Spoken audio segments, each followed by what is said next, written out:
I continue to be much more concerned when it comes to our security with the prospect of a nuclear weapon going off in Manhattan.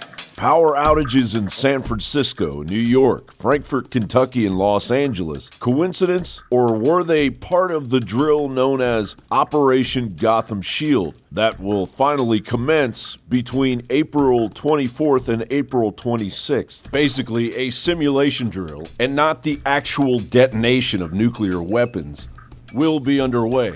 SHTF plan writes, during this exercise, 4 nuclear devices, 2 of which are rendered safe during the U.S. Department of Defense Vital Archer exercise, and 1 successful 10-kiloton detonation in the New York City, New Jersey area, along with 1 smaller detonation on the U.S.-Canadian border, are to take place. Among the organizations involved are the U.S. Department of Energy, the U.S. Department of Defense, U.S. Domestic Nuclear Detection Office, the FBI, FEMA, Northcom, State of New Jersey Office of Emergency Management, the State of New York Office of Emergency Management, and the City of New York Office of Emergency Management. Of course, when an undertaking of this magnitude occurs, caution dictates that we are again reminded of the outcome of previous government agency drills held days before and sometimes the day of that mirror actual world-changing tragedies.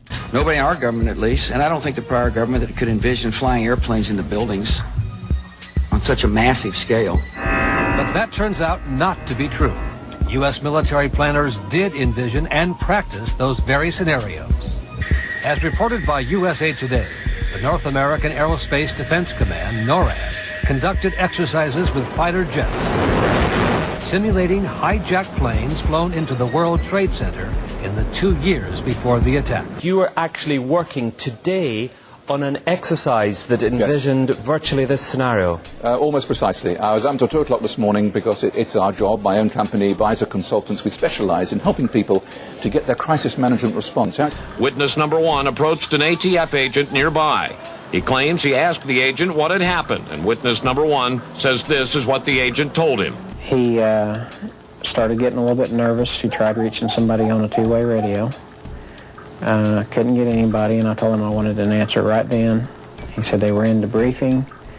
None of the agents had been in there. They had been tipped by their pagers not to come into work that day. Plain as day out of his mouth. Oklahoma City paramedic Tiffany Bible, who heroically responded just minutes after the blast on April 19, 1995, swore in an affidavit that when she arrived, the BATF was in full mop gear, bomb gear that takes at least 30 minutes to put on. When she asked them, oh my goodness, were you guys hurt inside the blast? They said, no, we got tipped off by our pagers not to come in today. It's true. Drills are held all of the time. However, adding to the concern is the occultic nature of Operation Gotham Shield. The term Gotham, an old Anglo Saxon word meaning goat's town, and a nickname for New York City coined by legendary American writer Washington Irving, and later becoming the realm of Batman, has significant freemasonic influence, linking it to the 33rd degree worship of Baphomet.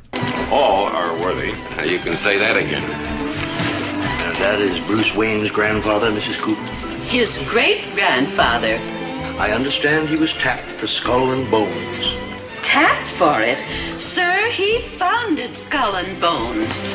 This ceremony at Ground Zero, preceding the unwelcome construction of the memorial that would be blatantly named the Oculus, could very well be a clear Masonic reference to Aleister Crowley's thelemic third aeon known as the Age of Horus. According to Crowley, Horus is gradually growing from the idealism of 20th century chaos, i.e. communism, fascism, etc., into an age of human enlightenment. Yet, who has adopted this concept of the coming of the Antichrist as their own? None other than the puppet masters of the elite shadow government and their new world order. In my line of work, you got to keep repeating things over and over and over again for the truth to sink in, to kind of catapult the propaganda. John Bound.